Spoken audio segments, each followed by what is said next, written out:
দুর্ঘটনায় পড়লে বা গুরুতর অসুস্থ হলে উন্নত চিকিৎসার আশায় মানুষ ছুটে আসেন ২৫০ শয্যার সুনামগঞ্জ সদর হাসপাতালে। অথচ পর্যাপ্ত ডাক্তার, নার্স, ওষুধ কিংবা আইসিইউ সেবা না পেয়ে বহু মানুষের মৃত্যু হয়। অনেকে চিকিৎসা নিতে ছুটে যান সিলেটে।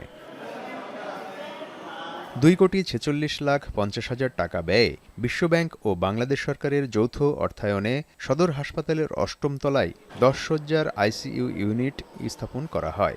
২০২৩ সালের ২১ মার্চ হাসপাতাল কর্তৃপক্ষের কাছে হস্তান্তর করা হয় লাইফ সেভিং চিকিৎসা সরঞ্জাম। ওই বছরের ১৪ নভেম্বর আইসিইউ ইউনিটের উদ্বোধন করা হলেও সেবা চালু হয়নি আজও।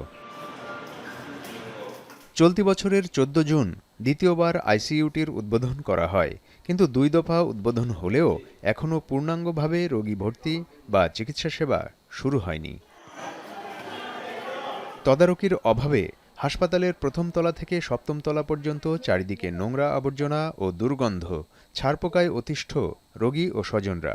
শয্যা সংকট থাকায় বাধ্য হয়ে নোংরা মেঝেতেই চিকিৎসা নিচ্ছেন অনেক রোগী।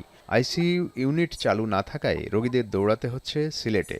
পাশাপাশি ডাক্তার, ওষুধ সংকট এবং নোংরা পরিবেশের কারণে রোগী ও স্বজনদের ভোগান্তির শেষ নেই। সারপোকার অবস্থায় ভাই সেটা আরো অসুস্থ হইব মানুষ, সারাটা মেডিকেল হলে সারপোকা।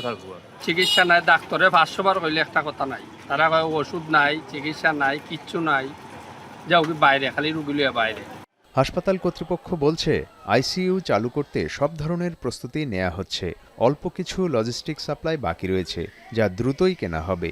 আইসিইউতে এটা ক্রিটিক্যাল, নামই তো আপনারা জানেন ক্রিটিক্যাল। এখানে যদি যে কোনো একটা ঔষধ শর্ট পড়ে যায়, এটা স্বাভাবিক ওয়ার্ডের মতো নয়। তো এইগুলো আমরা ব্যবস্থা করে চালু হয়ে যাচ্ছে। তবে আমাদের আইসিইউটা জেনারেল আইসিইউ না, এটা মেইনলি বর্তমানে মিজেলস এর জন্য আমরা ডেডিকেটেড করে রেখেছি, এবং আমরা ধরে নেই যে এটা সুনামগঞ্জবাসী এটা সেবাতে পেয়ে যাচ্ছে। সুনামগঞ্জ ২৫০ শয্যার সদর হাসপাতালে দ্রুত আইসিইউ সেবা চালু করা হবে, এমনটাই প্রত্যাশা হাওর অঞ্চলের মানুষদের। এখন সুনামগঞ্জ।